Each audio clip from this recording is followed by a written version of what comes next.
అరే నాకు బాగా బోర్ కొడుతుంది, ఏం చేయాలో అర్థం కావట్లేదు. ఇంకా అనగనగా ఒక చీమ బట్టలు వింటుంటే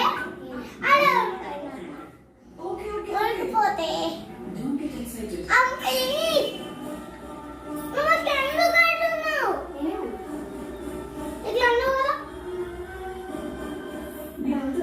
చీమ బట్టలు వింటుంటే ఏమేమి చెప్పున్నానా? రైతు వచ్చి కాపాడు. ఎవరు? రైతు రైతు అంట. ఇట్లా కాపాడింది చీమ బట్టలు వింటుంది. అది ఎలా పడ్డది చీమ? బట్టలు వింటుంటే నీళ్ళలో పడిపోయిందా? రైతు ఎక్కడుంది మరి? రైతు వాళ్ళ పనికి రాదు, వచ్చి కాపాడిందా దాన్ని? ఎట్లా కాపాడిండు? నీళ్ళలో దూకి కాపాడిండు. ఎట్లా తీసిండు? చీమని చేతనే తీసిండు బయటికి. తర్వాత ఏమైంది? చీమ మళ్ళీ ఏం చేసింది? చీమ స్నానం చేస్తుంది.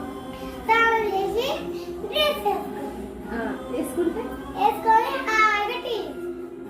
తర్వాత తర్వాత ఆకలి అయింది.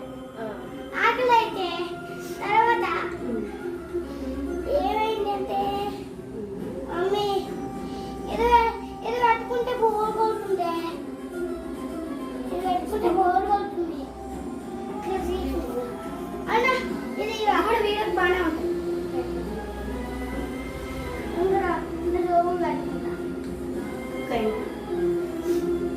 నాకు దోమ కథ చెప్తున్నాడు. చీమ కథ అయిపోయింది, దోమ కథ కదా.